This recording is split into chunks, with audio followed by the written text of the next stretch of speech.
Welcome everyone. This is Marie Waite. I am your host today at our Zoom talk. And today I have an amazing guest. His name is Joel Cross, who is a musician, a poet, and a medical practitioner. Joel, welcome to our show. Hi, thank you for having me. It's so good to be here. Yes, I think you have such a variety of background here, and I'm so interested in what you have to share with us because I first met you on your live event in TikTok, and that was actually my first one. And I am so blessed to be able to run to your live and got to hear your music, and it's just so beautiful and so peaceful, and he just really gravitated my attention, and I just wanted to like learn more about you. So so Joel, it's amazing to really get to connected to you. So I wanted to just learn more about you, and if you can just take us from the beginning of your journey on how it all started with you, and in whatever information you can share with us that you're comfortable with, I would be very appreciative of that. Okay. Well, I think I grew up in Texas with a large family. I'm one of 8 kids. Eight And kids. That's awesome. yeah, but my dad was a preacher and my mother a teacher. So we always grew up having spiritual discussions as well as musical discussions because my dad was also a songwriter. He wrote a lot of gospel music. Wow. And me and the family, we always played together. The brothers played the instruments and the sisters sang mostly. Um, so growing up with that, I realized probably at the age of 12 that music and spirituality was always going to be a really, really important part of my life. And that's where it started. Okay. And then from there, I went on to study music in college. I studied jazz at the University of North Texas. Wow, I love jazz. Oh, yeah. Yeah, I am. That is like my first love in music is jazz, actually. Yeah. Okay. All right. Got a jazz lover in the house. Yes, I am. I'm gonna have to really ask it to play jazz for me from now. No, I'm just curious. So go ahead, continue. So I learned jazz guitar in Mhm. college. Um, Finished school and actually had a hand injury, and Oh, okay. so I was kind of at this crossroads with like music was my main thing and performing jazz like George Benson style. I don't know if you know George Benson. Uh, I've heard about the name, but I'm not familiar with it. yeah, he was a really popular guitarist in like the Okay. 70s, 80s. Okay. And but so then once I injured my hand, I had to basically kind of stop playing for a while. And that made me get really introspective to myself and my identity and what I wanted to create in the world. And so that's when I started reconnecting to songwriting more than performing. And I would write songs about everything from blues to jazz to some of the harder issues I was going through. And there was a certain point where I was trying to play something very simple that I had learned probably, as a teenager. And here I am in my mid 20s and I couldn't do it. I couldn't do it. My hand was so, I had tendonitis. So it was Okay. so swollen and in such pain that I couldn't play. And I remembered kind of being down, almost near in tears, because it Yeah. was frustrating and difficult. I And then I can. stopped myself. Um, and I remember, I don't even know where the gumption came from, but I just remember saying, you know, I'm not going to get down about this. No matter if I have to play with a pinky or my elbows, I'm going to play music for the rest of my life. And after searching for 6 months for a specialist or someone who could help me, the very next day, I found someone who started getting me back on the road to good health. So that taught me two things. Um, One, you're never out. You can only choose to stop. And two, um, the power that our creative mind the spiritual self has to create the life you want. So from there, I just kind of began exploring a lot of new avenues of ways of thinking and being in the world. Wow, that is beautiful. I mean, it is very, gosh, your journey for having that kind of difficulty in life and still be able to overcome and still be passionate about what you love. It's just very inspiring to a lot of people. And I still see it from all your live events. I mean, you are incredibly passionate about the music. Mm. Yes. Now, one thing I learned from your information is that you became very famous from a request from Taylor Swift. Can you tell us the story about that? Yeah, so I did a cover. I lived in Dallas, and I had a gig at a botanical garden. I used to play there all the time in the summer, and I had been doing um, some transcendental meditation. I just the last part of like my phases of getting out of that injury was these meditations from this book called Effortless Mastery. And in Effortless Mastery, it talks about as a human, walking, talking, and breathing happens effortlessly. So as a creative individual, you want to channel the effortlessness in creating your art. And through those meditations, there's one that talks about kind of just relaxing into a state of flow and allowing the music to be created through you, but not by you, and being an observer. And so I've been doing those meditations for about 3 months at that point. And then I never entered that state though in a performance. So this particular day, I'm at this gig in the Botanical Gardens in the Dallas Arboretum, and some person is like, "Hey, play Taylor Swift," and I'm like, "Okay, like why not?" And I just kind of on the spot kind of start playing "Shake It Off" in my own way. And I mean, from my lives, I always Yes. kind of make my own arrangements of the songs. And somewhere in the middle of that song, and I think it's probably between the meditations and the fact that it was just something I don't really play, it put me in a state where I actually felt the same thing I felt in meditation while I was performing that song. Okay. And it was really powerful, beautiful. And I was like, okay, that's cool. The next morning, I woke up to a message from some friends, and he's like, "Hey, man, you're famous. Look at this." And I barely looked at it, and I had woken up late, and it looked. I was like, "This is like photoshopped. He's just messing with me. This isn't a real news article or something." And I had the same gig the next day, so I literally woke up, saw that. I was like, I don't even have time to mess with this guy right now. I'm just gonna go down to the gig.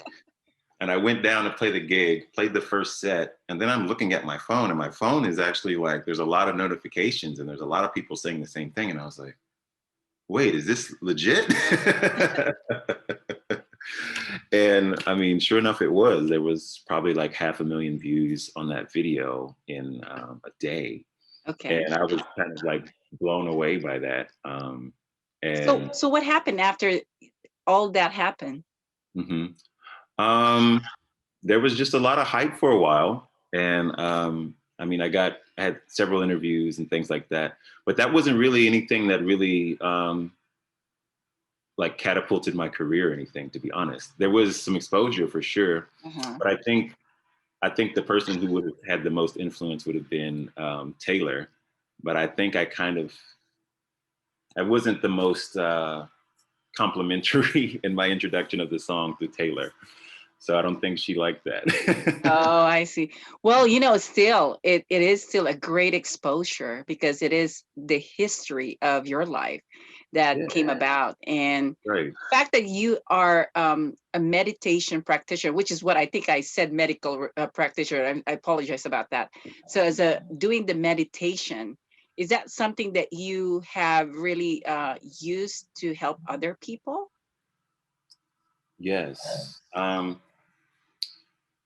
So yeah, I guess the most important takeaway from that story for me was the power of meditation. and Okay. being in a meditative state, and how that can transform not only your way of viewing the world, but it can transform the space around you and the people around you who get to be a part of that as maybe you're in that space. So for me, mostly for a long time, meditation has been my own private thing that I Mhm. do, on my own. Maybe put on a guided meditation. And now, starting at the beginning of this year, I've started kind of leading some smaller ones, and I'm getting into it. And I'm taking a course later this year to really kind of own that in a new way and get a certification. I've done it a few times in my lives and with a circle of friends, but I'm realizing now that in my own way, there is a meditative space that is being created in some of my lives when I'm playing my music and we're having conversation and we're uniting with a specific intention, maybe for gratitude or compassion or joy or love or just honoring our truth.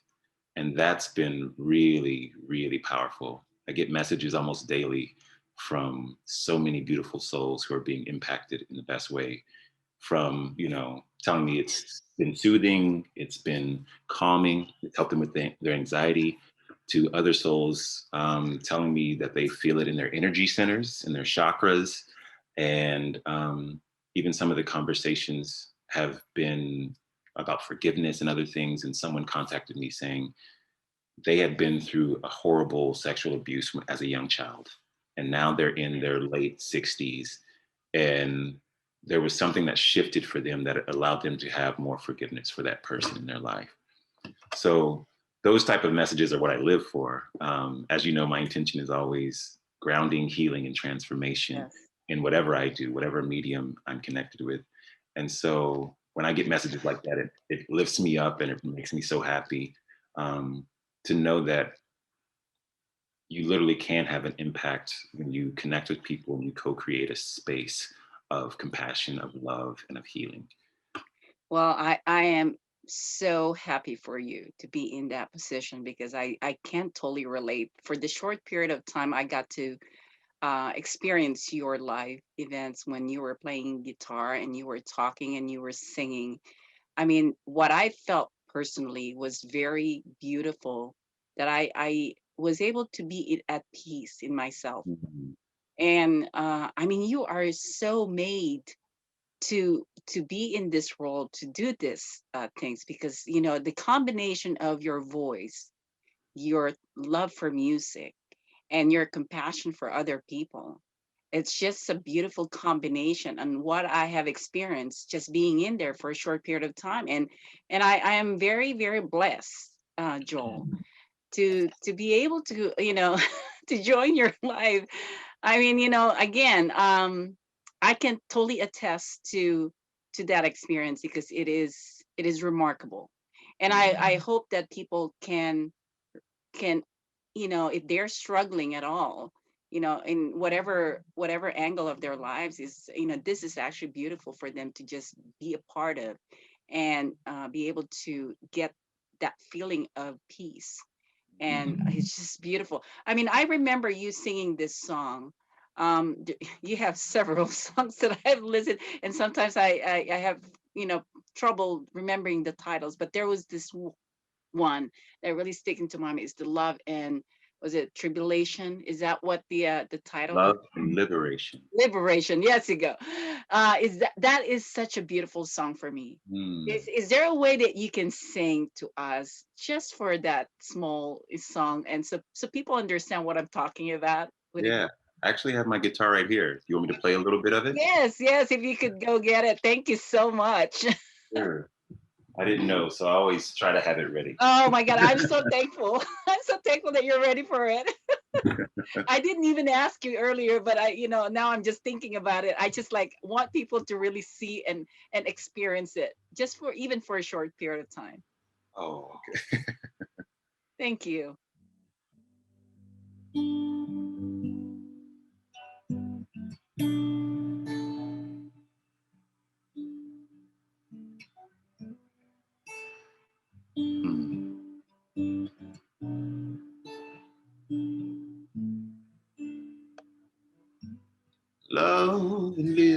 liberation,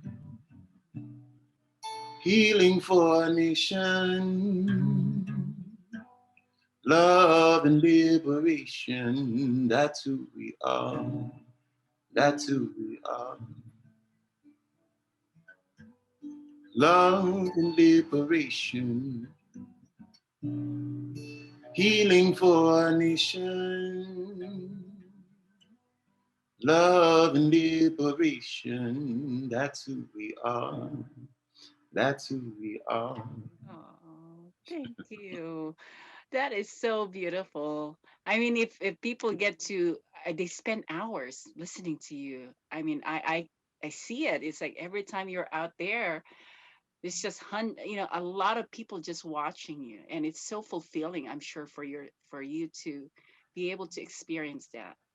It's really beautiful because I don't, I mean, I know it can seem like obviously it's my live and I'm on camera, Yeah. but I literally feel the energy of all the people in there, and I can see their comments, and what they have to say is so beautiful.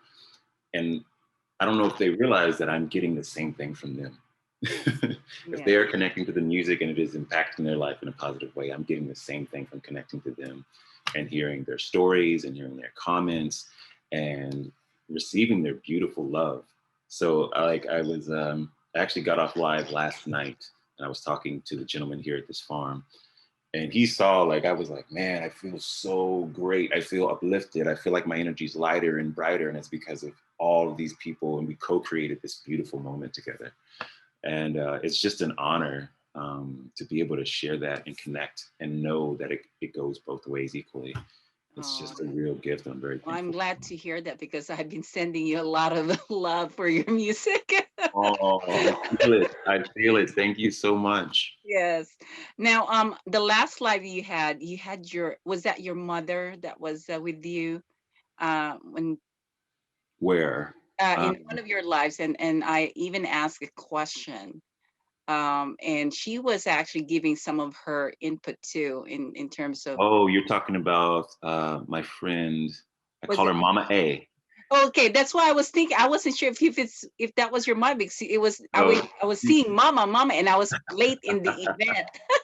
I So call her my second mother. She's my birth mother. My actual mom is in Texas, and she's been on there briefly, but we haven't had those type of conversations. okay. But Mama A is a good friend, second mother, spiritual mentor, a mother of a good one of my college friends, and I just connect and love their whole family. Oh, I Uh, see.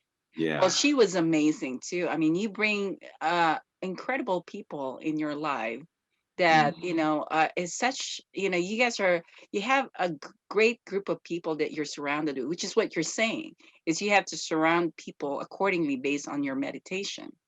yeah, And that is what I'm seeing so far from attending some of your live events. I tell you, it is it's hard to express the feelings that I get from it. And I think people really need to go in there and find you. Now, how can they find you? Do you only do it on TikTok? Is that where you only do it? yeah. Right now, I keep it simple. It's TikTok only for those lives, and my handle is a soul called Joel. Okay. All right. And we'll have that on the caption so people can really find you. Is there anything that you would like to share to people before we sign up? Hmm. And take your time to whatever you wanted to say, please. I think I think the only thing I'd like to say is that um, our life is what we make it, and I hope that we cultivate a life of beauty, wonder, compassion, love, and joy. And I'm sending love and light to anyone who is listening. Oh, thank you so much, Joel. It's such an honor to have you here today. I know you are very busy and very well in demand by so many people. And I am so thankful for TikTok to be able to give me access to your live events. Again, this is Marie Waite. To all of you out there, please do check out Joel Cross in TikTok. It is such a pleasure to meet him and get some experience on how he does his live events. It is very, very beautiful. And again, this is our show. It's available on YouTube. This video is going to be in there too. And Joel, is there any other ways that they can get a hold of you aside from TikTok, or is that the only way they can send you a message? They want to find me. I'm also on Instagram, but the central place would be joelcross.com. All right, there They you have go. everything. Yes, take a look at that, and it's going to be incredible. All right, well, thank you so much. This is Marie Waite, and again, we will see you next time. Bye.